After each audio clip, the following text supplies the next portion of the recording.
Amém, meus irmãos, que Deus os abençoe em nome de Jesus, passando aqui com mais uma palavra do Evangelho. Hoje trazendo aqui um fortíssimo testemunho que Deus deu sobre um homem, sobre Davi. No livro de Atos, capítulo 13, no versículo 22, diz o seguinte: E quando este foi retirado, lhe levantou como rei a Davi, ao qual também deu testemunho e disse: Achei a Davi, filho de Jessé, varão conforme o meu coração, que executará a minha vontade. Amém? Graças a Deus, louvado seja o nome do Senhor por esta palavra. Aqui Paulo vinha trazendo aos judeus o ensinamento sobre o Antigo Testamento, sobre a vontade de Deus, sobre o que Deus estava fazendo na terra, no Antigo Testamento, até chegar a Jesus Cristo nos dias atuais, quando Paulo pregava. E aqui ele está relatando quando Deus retirou Saul por desobediência, ele levantou o rei Davi, ao qual também deu testemunho e disse. Quem disse isso, quem deu esse testemunho sobre Davi é o próprio Deus. Achei a Davi, filho de Jessé, varão conforme o meu coração, que executará a minha vontade. Amém? Mas quando a gente olha para a vida de Davi, quando a gente olha o ministério, a família de Davi, é tudo destruído. Davi foi um péssimo pai. A família dele não era exemplo de uma família cristã. Os filhos que pecaram, os filhos que fizeram tudo errado, o filho estuprou uma irmã, o irmão matou este filho, outro filho roubou o reino de Davi, se levantou contra o próprio Davi. Uma família totalmente destruída, que veio de um adultério, quando Davi se relacionou com Batseba, se tornando ali um adúltero, e depois um assassino, que Davi matou o marido de Batseba. Você viu uma vida totalmente errada. O próprio Davi colocou a sua gestão, o seu reino em risco, quando ele levantou o censo. E o próprio Davi se refugiou no meio dos filisteus, seus inimigos.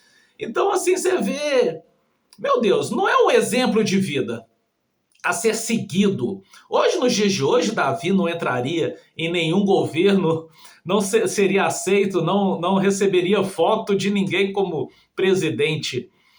Mas a Bíblia relata que um homem que aprendeu com todos os seus erros, como todo homem na face da terra, com muitos erros, Davi aprendia com seus erros.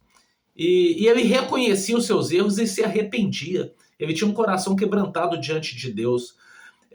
Davi não foi chamado um homem segundo o coração de Deus porque ele era um homem maravilhoso, mas pelo contrário, como todos nós erramos e somos necessitados da graça, ele aprendia com seus erros e se arrependia verdadeiramente. Ele se colocava à disposição de Deus para Deus agir na vida dele e tratar com ele em cima do seu erro. Davi era um homem que tinha um coração segundo o coração de Deus, com todos os seus erros. É isso que nós temos que buscar em nós, um arrependimento verdadeiro. Aqui, quando Saul, lá em 1 Samuel capítulo 15, se eu não me engano, quando Saul foi exortado que iria perder o reino por desobediência, ele também se arrependeu, mas o seu coração não levava o arrependimento diante de Deus. O arrependimento dele era por medo, porque ele iria perder o reinado, ele iria perder o poder, ele iria perder aquela posição. Então ele quis se arrepender do mal que fez, para não perder a posição de rei. Mas Davi não tinha esse medo.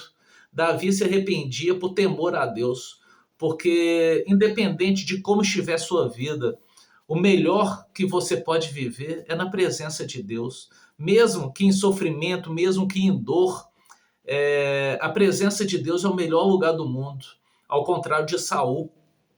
Então nem toda oração, porque Saul adorou a Deus e se arrependeu, mas nem todo arrependimento chega a Deus, nem toda oração chega a Deus, a não ser um coração contrido, um coração quebrantado diante do Senhor. Outro testemunho fortíssimo que Deus deu foi sobre Jó, que Jó era um homem íntegro e reto e temia a Deus e se desviava do mal. É o testemunho que Deus deu do próprio Jó. E no final do livro de Jó, Jó vai relatar que depois de todo sofrimento, toda luta, toda dor, por tudo que ele passou, ele entendeu que ele antes conhecia a Deus só por ouvir falar, mas agora, depois de tudo, ele conhecia Deus face a face. Então nós temos que sim colocar um sorriso no rosto de Deus sobre a nossa vida, para que Deus dê testemunho sobre nós, do nosso temor, da nossa fé, da nossa esperança, de um coração contrito. O nosso arrependimento não pode ser pelo aquilo que a gente está perdendo, mas o nosso arrependimento tem que ser para que nós venhamos ser reintegrado na presença do Senhor, independente das coisas do mundo, buscando sempre a presença do Senhor. Um testemunho maravilhoso que Deus dá de um homem que tem muitos erros, muitos pecados, mas um arrependimento, um coração contrito na presença do Senhor. Em nome de Jesus. Amém? Que Deus te abençoe e fique na paz.